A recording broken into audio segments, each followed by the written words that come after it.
And if you're alone, then a one-man army. So you better be starving, and you better be carving. Through the hate, keep marching, and every day keep charging ahead till you get what you want, what you dream. Regret is a thing of the past, and you'll see that you've always had it inside. It's the key to make the most of this life for me. No, we never sit still. It's time to stand up, time to take the red pill. To make this our world, gonna die on this hill. Be ready to fight, and be ready to kill. We never give up, no, we never sit still. It's time to stand up, time to take the red pill. To make this our world, gonna die on this hill. Be ready to fight, and be ready to kill.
Your will lies deep way under the surface, and like a fire needs coal in the furnace. This is your goal that makes it all worth it. This is your why that gives you your let's go. Thoughts can keep you down, pushing deep until you drown, or they can keep you up strong, focused on the now. Glass half full, or has it been emptied out? Well, that's all up to you and your mind. Do you doubt anything, everything, not a thing? Make my thoughts work for me, manifest what I need, what I want, what I see. I could be anything, I attract all the things that I see. I believe I'll achieve as I breathe in and out again and again. I don't doubt, I sit and I plan, and I found out that I can execute if I'm driven, if I listen, if I learn all the wisdom. Read some books, something written, watch the best. Teach a system, I invest, never hidden, I ain't scared. Ain't no chicken, I take days. I'll be winning, you get back what you're giving. Find the reason that you're living, what you're good at, all your gifts and what you love. Take a risk and find out what you've been missing. Yeah. Your will lies deep way under the surface, and like a fire needs coal in the furnace. This is your goal that makes it all worth it. This is your why that gives you your purpose. Your will lies deep way under the surface, and like a fire needs coal in the furnace. This is your goal that makes it all worth it. This is your why that gives you your All right. Happy Tuesday. I can finally say that and get it right now. Welcome to the Week 17 version of the ABL podcast this week. I am here, as always, with my good friend, Cal. How you doing, sir? Not too bad. Sorry to push it back. I was in Chicago for the weekend, and it went along, so I appreciate being accommodating. And hopefully we can get back to the Tuesday groove of things. It was a little odd. It's always odd when that Monday rolls around. There's no pod. Right? It's crazy. It is kind of crazy. I don't know if you saw, but Kevin was pretty mad at you that you moved the pod date. I don't know if you saw that in the podcast chat, but yeah. Not shocking in any way, shape, or form. But all right, we got a pretty straightforward show tonight. Usually, I feel like this would be. Apparently you got an echo again, according to Adam. What was the deal? I have to fix it on my end. So hang on a second. I will do the switcheroo. I'll figure out exactly what I did last time. Let's see, what if we do this? All right, say something now. Okay, so you're muted there. Let's try. Yeah, hold on one second. Because did I do this maybe? All right, say something now. Is it working now? Okay, I think you should be good now. Yeah, I got to figure out why we're getting double of you on that. I'll work on that. We'll get it we'll get it fixed. Should be good now. I'd take two of you, to be honest with you. Yeah, but as I was saying, usually this week would be kind of a big name week, kind of something where we have a lot of spicy stuff to talk about, with it being the trade deadline and everything. But maybe a little foreshadowing. But it was kind of a dud. Although I feel like if you asked most people in the league, they probably would have predicted that there wouldn't have been anything crazy, because I think we are all so active for the most part during the year that if you want to make a trade, you're going to make a trade, right? You're not going to wait until the last minute to do it.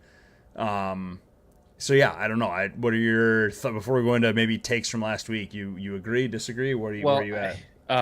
Everyone's just so set where they're at. I think there's not a lot of teams that didn't already buy what they needed to. So I don't think there was much of a market for anything crazy, anything new. All the teams that sold had just scraps to give out, and then there were plenty of teams that had just no salary to put them in. It was marginal increases, if anything. Yeah. And I'm sure the asking prices probably weren't exactly what buying teams were wanting to pay. So I don't know. I think as it got closer, maybe there was a little more desperation to get rid of these expiring pieces. Maybe got them on discount. But like you had said, it just seems like if it doesn't get made, it's going to get made. It doesn't matter who you are. You can be Paul Skeens, and you can get dealt any day of the week. So it doesn't matter in ABL. Yeah, it's kind of crazy, and we'll get into a little bit more of it once we talk about the trades. But let's just talk about the past week in general. I pulled up just the standings screen here, just to kind of show everyone where we are all at. Again, I think just as a broad point, the playoffs are pretty much set outside of, maybe Houston. I mean, they're 3 games out of Cleveland right now, so maybe Houston catching Cleveland. Right. I doubt anyone else is. I mean, Joe. How many games is Joe out? Joe's out. He's 6 games. Week, I would say. I think they're in the 280s, which is for a team that isn't really trying. Pretty solid. Yeah. But I just don't think it has the legs really to kind of three games in 3 weeks, right? Real bad this week as well. Yep. I think they were. I think they just cleared over the 200-point mark on Sunday. Yeah, they were like bottom 5 team. I think it was bad. Yeah, it was an ugly week. So going back to the heyday, right? Yeah, exactly. Back to the roots. Yeah. So I don't. As far as a playoff run, I don't think any team wants it. To be fair. And that was kind of evident with the deadline moves. It's not like anyone was trying to give a run for anyone's money. Like even the AOS teams, like White Sox we're not going to compete with any of those teams even. So it just seems like everyone's coasting from here. It seems very, I don't know. It seems very interesting because Tom and Mark haven't done much of anything this year. It feels like, right? They've kind of like literally just stood pat with their teams, which is, I feel like, unorthodox in this league at least, right? Usually you're trying to at least go one way or the other. So different approach this year. But yeah, I'd say maybe Evan has an outside shot if he gets, really hot and you see, you get a 3-0 week versus a 0-3 week from Cleveland, and all of a sudden you're tied, right? So to Tom and Mark's credit, though, I think these are 2 teams that were built for next year anyways. Totally. So having a playoff run is just a bonus. It doesn't really mean anything for them. It would be nice to make it, which, man, that sounds pretty sweet to just accidentally make the playoffs. Yeah, right. I would be down for that. Must be nice. Yeah, must be very nice. But clearly there's bigger plans for both these teams than this year. So I'm not going to dwell on it too much, I guess. But yeah. Well, our kind of takes for the week, I'll just talk about both of mine to kind of start because they focus on the power rankings. But and Dylan did get an upgrade here to show the pluses and minuses on the top 3 teams too. Mm-hmm. So we got those back this week, which is great. No handbook this week though. He said there's some kind of issue with the API. It was causing some weird stuff. So he said he's going to work on it. Hopefully maybe we'll get something by the end of the season. But just to kind of show, Cardinals now firmly in first place with a power score of 179.2. Washington dropping down to 166. So, which I think, given the moves Jeff has made and the fact that not only is his team good, but I mean he still has a good farm system, and he still has most of his picks.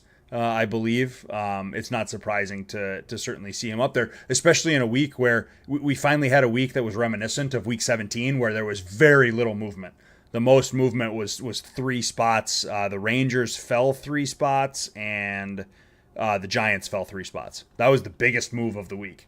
I thought there was like a glitch with how little movement there was. I was like everyone being just one. I just saw once across the board. This is how it's supposed to be, though, right? Late in the season, things are supposed to be like this because there shouldn't be as much fluctuation from the first, half of the season, essentially. Right. Everyone's pretty much locked in their spots. We kind of know who's who at this. Correct. So yeah. Makes total sense. Yeah, my second piece was just talking about the rankings of some playoff teams, especially the teams that we just kind of mentioned. The White Sox, Guardians, Dodgers, and then I didn't talk about the Mets either, but the Mets are on the outside. They're probably not making the playoffs either. But Dodgers and Mets are both sitting at 14 and 15. And 2 of our playoff teams, the White Sox and Guardians, are at 17 and 19. And Cleveland was at 20 last week. So imagine if we had somehow a bottom 10 team make the playoffs in one of our conferences. Like, that would be insane. There's a good chance. There's a good chance. Right? I really feel like there is. Pretty much, I would say basically at this point a lock that's going to happen, which is kind of nuts. Yeah. But I don't know. We got to do realignment. I said it before, so we need to do realignment. I'm all for it. It'd be pretty crazy. But yeah, just kind of interesting point and takeaway for me. Two top half teams not in the playoffs and 2 bottom half in the playoffs. So very interesting. Yeah. But how about you? What your takeaways? On the flip side of the Cards going to number 1, Royals were on the back end of that. So the Royals had 5th highest score of the week, very strong week. Still went 1-2, having to face the Brewers. It was an all NL schedule. They were all 10 top 10 scoring. Had to play the Cardinals, Brewers, Cubbies. Had to face the number 1, number 4 teams that were also number 1, number 4 in scoring. Thought that was kind of an interesting little tidbit. Yeah. That they all kind of lined up, and I mean, kind of sucks for Brendan to have that strong of a week and go 1-2, and now you're tied for the division lead. Yep. Bad week. I mean, bad week overall. But hey, I mean, you don't want to have that happen. Play better. Yeah. Right? Because I mean, when it comes to playoffs, right? Mm-hmm. It's not going to matter. It doesn't matter if you score unless you are scoring the top score of the week. You're not guaranteed anything. Yeah. Right? That's all. At the end of the day, that's all that matters. So tomorrow you're guaranteed nothing. Tough. Obviously, hey, love it. Obviously, tough draw for him. But also, I feel like we've talked about John being in that spot before too. Him having bad luck on a week or two. So I know that's happened. But yeah, interesting schedule for them for sure. And the other one I had was the AL West, all having very thin margin wins within like 3 points. I thought that was kind of interesting that any one of those games could have gone different. Yep. And we're looking at a little bit of a standings shakeup. But no standings shakeup at all. It's the same things it's been since like the past 4 or 5 weeks. I don't know how this is the most chaotic division in the league, and nothing changes. It's very odd setup. I don't. Something's got to give, I would think. Well, and how insane would it be too, if let's say, because right now we have one division, either the Central or the West is going to get 4 teams in, right? Depending on if Evan is able to catch Mark. That to me is crazy, because like even in the NL we have the NL Central, which is going to have 4 teams for sure, right? But then the NL East has at least a few teams. Then we're obviously getting 1 out of the West. But the fact that we're essentially looking at 4 out of the Central or 4 out of the West, and then in the NL 4 out of the Central. 4 or I guess I don't think there could be 4 out of the East in the NL. I'm trying to remember who. It's the Mets, so they're a long shot. But so it's probably 4-3-1, just like it's going to be 4-3-1 in the AL. Yeah, just very interesting. Of power. I don't understand how it works out that way, but it seems to. I don't know. It's crazy, but very, very interesting. We'll see kind of what happens. Again, the only real playoff story left is whether Mark can hang on or Evan can push for it. So we shall see. Yeah. All right, let's take a look at trades. See kind of what happened here. You want me to start earliest? Or you want me to... That works fine. Yeah, we can go okay. I guess since we talked about it last week, we might as well talk about it or start there again. So we had talked about, and by we, I more so mean me, because I was the one who brought it up, but talked about last week how the first round picks essentially was the bare minimum that you needed to offer for any kind of starting pitcher that was keepable. Didn't matter if it was a good pitcher or a bad pitcher, right? Not that a keepable pitcher is bad, but it all relative, right? And it just so happens that I made a trade, the Giolito, essentially for Cortez and a first trade with Frank. And then Allen also made his Ober essentially for a first trade as well. So that, ended up being the price. And, obviously I would argue too, like Giolito and Ober are not bad pitchers, right? These are pretty good pitchers.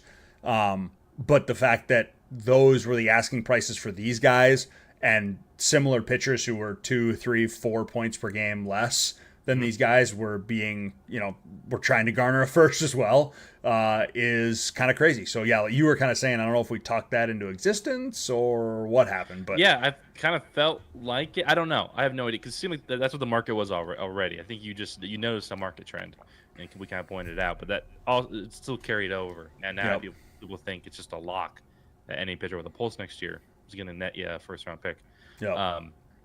I mean, it's an odd dynamic. I guess it kind of makes sense. Would you rather have a pitcher, would you rather not deal with the auction or have a who knows what's going to happen spec?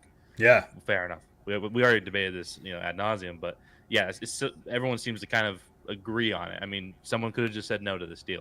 It's simple enough. So people seem to agree with that notion. It might just be the new norm.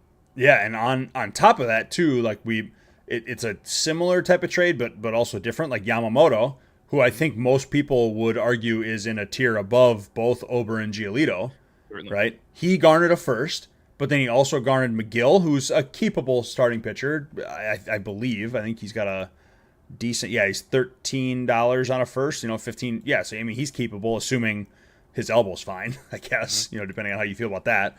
And then Celestin's obviously a really good spec, right? So I don't know. I look at the different packages, and sure, Yamamoto should take more, but I feel like in one of those cases, one of those is an overpay, right? Either giving up a first, a good keepable pitcher, and a top 100 spec for a guy is an overpay, or a first for a year, maybe 2 of a keepable pitcher is an overpay. I don't know which one it is. Yeah. But to me, I don't.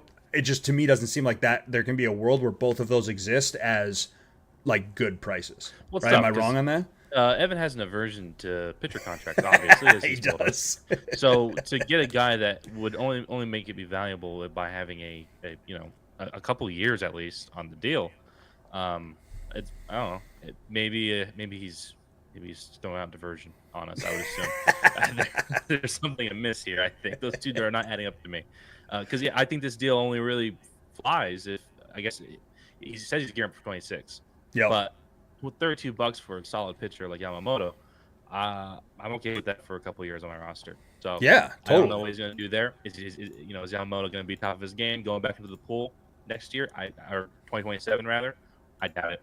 I really do doubt it. So be curious to how that goes, because the return tells me otherwise. The return is pretty strong, I thought, for a pitcher for 1 year of a pitcher potentially. Yeah. So it seems like maybe there's going to be an extension in his future.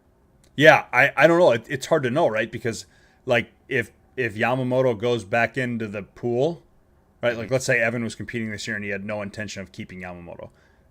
If he goes back into the pool, does he not just go for probably $34 in the auction? Yeah, but instead of having to even ask that question, you just lock it in. 100%, and that's kind of my point, right? Is like, okay, you look at a guy like Yamamoto, and you look at the price of what he's going to be in the auction. Okay, so it's probably going to be around where he's going to be next year, you would assume. Even if it's a little bit more, okay, so you're essentially moving a first, a much cheaper pitcher who you could potentially keep for longer, and a top 100 spec for just a year or two of a guy.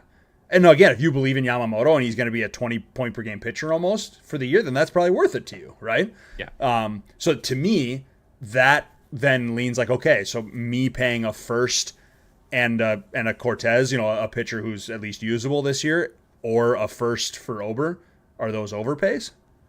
Right. I feel like then those are overpays then, if that's the case. I feel like there's got to be more of a difference between the two. Maybe I'm wrong on that, but it just feels like there's got to be more. It's going to keep evolving, and we have 30 owners. It's not going to stay the same for long. Totally. So I'm going to be curious to see what the next what the next iteration of this is going to be. But like I said, we've spoken about it a lot, but I think it's ever evolving as we obviously see. Agreed. All right, next one, kind of a big trade actually involving John and I. So my goal, as most people knew, based on my on the block posts, was I was trying to move picks, potentially Duran, maybe a spec or two for some kind of pitching, right, in some way, shape, or form. And John and I had gone back and forth on different players probably 5 or 6 times in the past month or two, and just not been able to come down with anything.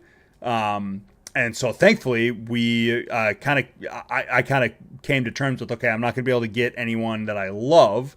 So maybe I'll take a shot on some injured guys, get them a little cheaper than I maybe normally would. And I can hopefully keep them, right? In the case of Javier, hopefully he comes back, pitches really well, and I feel good about giving him a contract. Right. So yeah, I'm not sure how I feel about the deal yet. I won't until next year, especially because Thorpe's going to be out for a little bit as well. So yeah, it'll be interesting. I essentially I gave up obviously a first next year, which I'm hoping is going to be later than this year. Duran, obviously, who's on a really, really good contract, beyond the Phillies now, he's pretty valuable. And then Reimer, a top, maybe 125 type spec, and then Morton as well. So I don't know. What are your thoughts from an outsider? I mean, for John, I'd be pretty okay with it because I'm getting a boost right now. I need that relief help. I get a spec back and I get a pick back, but for you, it's more of a gamble. And I think, but you obviously, like you said, you just brought that up. So definitely could pay off, but I think but what's the difference between that gamble of names versus whatever's going to be in that 2027 pool? Yeah. Where that pick's going to be. So either way, I mean, you guys it's kind of mutually assured destruction here. We'll see how that plays out. And plus, you're ready to compete a little bit sooner, whereas that pick isn't going to come to fruition for a few years. So, well, my hope too is, and I'm sure there are a lot of other people thinking this as well, right? Looking at the pool for next year, right?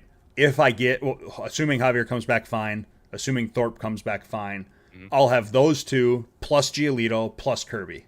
Right. I feel nice. I feel okay, right, about that for at bare minimum next year, and maybe even a couple years after that. And so my thought is, right, you go into the auction, I only need at least one, if not two starting pitchers, and I'm not paying, there's no one on my roster who's going to be above 20 outside of Giolito, and he's going to be at 21. Right. So I have money to spend it too, it's nice right? That it's flexible. Like, you stick your neck out, yeah, but it's pretty flexible. Like, you can get out of it. It's not like you're taking on a contract pitcher to 2027 and he blows his arm out next year. Yeah. I mean, you can still get your weasel your way out of it should anything go wrong. So question to you, what choice does a team like myself or anyone else in this spot? I mean, you could even put yourself in this spot. Yeah, I'm looking at right now. Like, I would take those dice rolls. Right, like what choice do we have outside of that versus going into the auction? Yeah, and trying to come out with, what I mean? I'm paying $22 for Nestor Cortez again this year. Right. Paying $17 for Aaron Savali, like 15 for Michaelis. Yeah, right. Like, I'll take a $10 maybe rubber arm Javier and roll the dice on it, right? So that was my thought. Even though traditional year, I probably overpaid by a good amount. Yeah. But I think that's just kind of where we're at. So very, very interesting stuff. One more big one to talk about. Two contenders, top contenders. Cards and Phillies, essentially trading first baseman. But Jeff is also getting a first round back, a couple of decent relief guys. Kleiss was already dropped by Adams, so that obviously wasn't even part of the trade. So really, Adams getting Carrig, Walker, and then Thomas is a decent throw in as well. So my initial thoughts are, I mean, what's Walker? I think Walker's a 2025, and Harper's a 2025, right? They both are. Yep. So yeah, I mean, you're trading. I mean, Harper's a point per game better, so Jeff gets a good there. He gets a late or maybe a late first 3 rounds from now. Who knows what kind of value that is? So I guess the get for Adam is probably Carrig, because I mean, is Thomas? What's he? He's $1. He hasn't done anything this year. So just a decent couple young guys, I guess, maybe a couple outfielders. I don't know. I feel what like are I've your said thoughts? enough negative things about Adam trades the past 2 weeks. I'm not going to say anything negative this time. I'm refraining. I think it's a good deal. I think it's a good deal for Adam. Okay. And I will not elaborate any further. Sounds good. That works. That works. Yeah, I mean, it's hard to know. I don't. Again, it's hard to know the motivation, I guess, as a competing team, but I don't know. It seems a little dumpy. I know, that's what I mean. I'm trying to figure out, like, what are we? I don't know. I'm trying to figure out. But I guess it is what it is. I don't know. That's not negative. The dump is, as someone who dumps a lot, it's not negative. It's not a Same bad thing. Same. I'm calling a spade here. Yeah. You know, try to win some money, right? Yes. Try to win some money. Get in the playoffs. We all know, as we all know, $1.50 goes a long way in this economy. And in the playoffs, it's a hell of a lot more than $1.50. A lot more than $1.50. Yes, correct. So yeah, I don't know. That's what it is. My summation, I don't know. We'll just leave it at that then. Yeah, we'll leave everyone guessing. Okay, that was the last one. Let's move on to next week here. All right, let me scroll down. All right, so we are week 18. All right, so getting close. I know, man, it's crazy. Three weeks left, which is nuts. Which actually, do we still have 21 weeks in here? Yeah, we do. We got to get that 21st week off. Okay, so I had kind of 3 previews. I know you had 2. So and I probably took a couple of the big ones from you. So but yeah, go for it. Yeah, mine are just kind of the big names going after each other and just seeing how that plays out. We're looking at this point. We're just looking at playoff teams and who's going to win these battles come playoff time. So within the league, I should say, I guess we would call it conference. I don't know what we want to call it. I'm looking at Brewers versus Phillies because Phillies I think are still a strong team. Yeah. Maybe not, but nice to have Harper, something like that. But it's still Milwaukee coming off a huge week. Philly still had a decent week. Yep. But like I said, these are 2 pretty well-ranked teams. I'm curious how these 2 shape up facing each other. The other matchup I had are the Cubs and Rangers. Both teams that kind of made some. I'd say the Rangers made a bigger splash, but both teams that definitely made a push to get themselves out of a kind of up in the division. I think they're both 3rd in their divisions. So even though they probably in other divisions would not even be close to that, they're both very strong teams. I mean, they're both very good teams. Rangers are definitely one of the top dogs, and the Cubs I think are just a victim of their circumstances. Yep. They're still a solid team. It's just wrong division, wrong time. Yep. So I'm again curious to see how these 2 teams shape out. Who's going to win? I have no idea. Yeah, I think with that Phillies Brewers matchup, it'd be interesting to see. I think if Zach was healthy, I don't think it would be close. Right. I'm thinking if Zach can get healthy for the playoffs, I could see him and Jeff being in, kind of fighting for that spot in the title. Zach's done a really good job with kind of where he's at, and if he can get healthy, I think he could make a run. So that'll be an interesting game to see since he's kind of banged up. Yep. On my end, I was looking at Seattle. They have that NL Central gauntlet that it seems like, for whatever reason, 1 or 2 teams have every single week. They just play 3 NL Central teams. And playoff teams. It's not being wasted on like me. Yeah, exactly. Exactly. It's he gets the Brewers, the Cardinals, and the Cubs. So pretty tough schedule this week for Josh. The Yankees, don't talk about them a ton. But they have the Nats, White Sox, and Guardians, so 3 playoff teams. But I more so wanted to highlight that because that could easily be a loss for Mark, for sure, which is interesting. And actually, I didn't even look. Who does Evan play? It was Houston. No, so Houston. They play Cincinnati, so that's a win. They play the Phillies, so that'll be a tough one, and they play you. So I mean, 2-1. If things go well, 2-1. And Cleveland's got New York, which could easily be a loss. They have Toronto, which is probably a win, and the A's, which could easily be a loss. Mm-hmm. So Evan gains a game, potentially. I don't know. Make things interesting. Me if some weird stuff happens. So, right? And weird stuff happens a lot in this league. So I guess it's not out of the question. But no. got to be some Twilight Zone stuff going on. Right, totally. We're running out of time, really, is all it is. Totally. I guess because White Sox are kind of going on the downturn. Guardians kind of limping along. So, yep. Yeah, I don't know. The Stros team seemed okay, and I think if you give them, it's like the MJ quote of like, "I never lost a game, I just ran out of time." Yep. Yeah. Yep. Kind of Exactly. BS quote. Exactly. No, dude, that's literally what a loss is. But whatever. Okay. My last matchup for the week, I'd be remiss if I didn't point it out. Detroit and Kansas City, the new AL Central rival, or rivals, I should say, going up against each other should be huge matchup. Yeah. Could ultimately determine who wins it. So yeah, that's a fun one. That's my game of the week. I mean, that seems like probably maybe a vision. I see a vision in the something. Somehow that's going to happen again. All right. Well, let's. It is the first week of a new month, which means we get a tier list. And this will be technically the last regular season tier list. Yeah. I'm sure you'll have one probably, and I think we did one like end of the yeyear, right? End of playoffs or something. I don't remember what it was. I thought maybe we did a pre-playoff one. I don't know. Because did we pick? Or was that? I don't know. I don't know. Who cares? We'll either do the same thing we did, or we'll come up with something else. Who knows? I'll figure it out. Yeah. Okay. So here is slideshow again. I have not seen a single thing, so I have it pulled up, and we are ready to go whenever you are. Okay. We have great movie, by the way. Underrated. Yes, it is. Yeah, I can just picture Evan be like, "Can a robot make a prospect list?" I don't think so. We gotta just tag Evan and make sure he watches this all the way through. Just anyway, for him. First year, our teams are managed by ChatGPT. These clearly are our superior teams, and we didn't really stand a chance. In our second tier, we have our Palantir. Oh Jesus! The double pun. And really, I guess the best way to describe this is we don't really know what goes on behind the scenes here. There's a lot is left to the imagination. Yep. Somehow their stock keeps growing, but they have all of our data.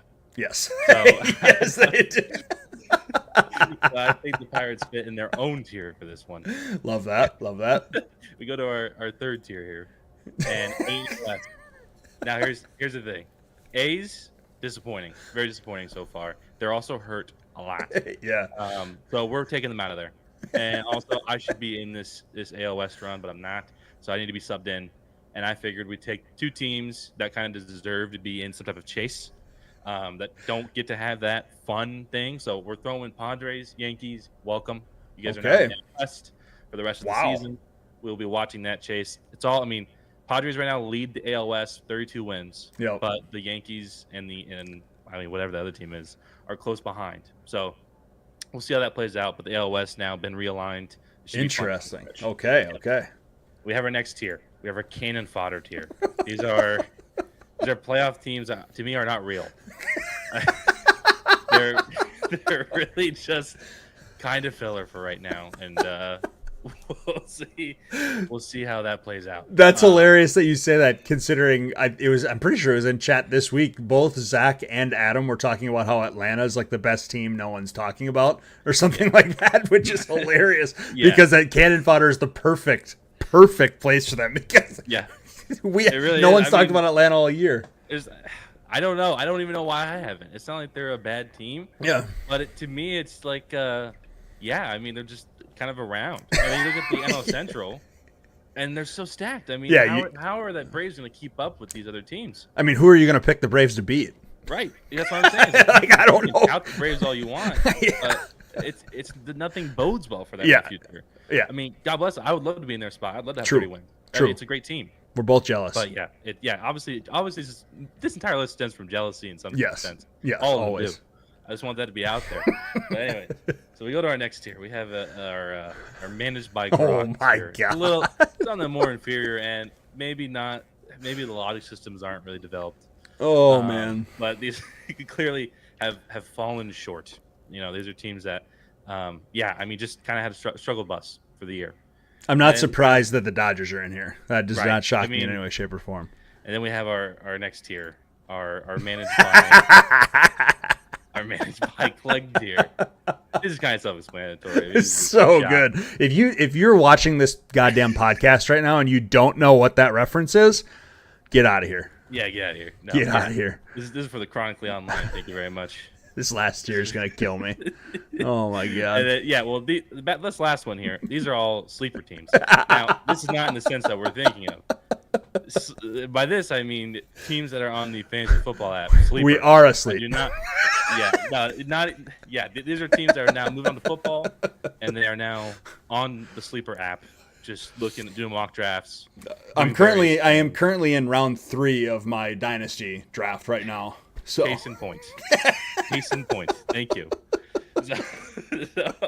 So there you go. There's my hyper accurate tier list. Oh man, this is so good. I am 100% tagging Evan and making sure that he watches the whole thing tonight, mainly for our analysis, obviously. But the tier list at the end will be something he will enjoy. Okay, well that is all we got for the Week 17 stuff. Anything else before we head out? No, my work here is done. All right, good stuff. Well, enjoy the rest of your week, everyone. Hope it goes well. Good luck to all the playoff teams out there, and we'll look forward to talking to you all next week. See you. See you later.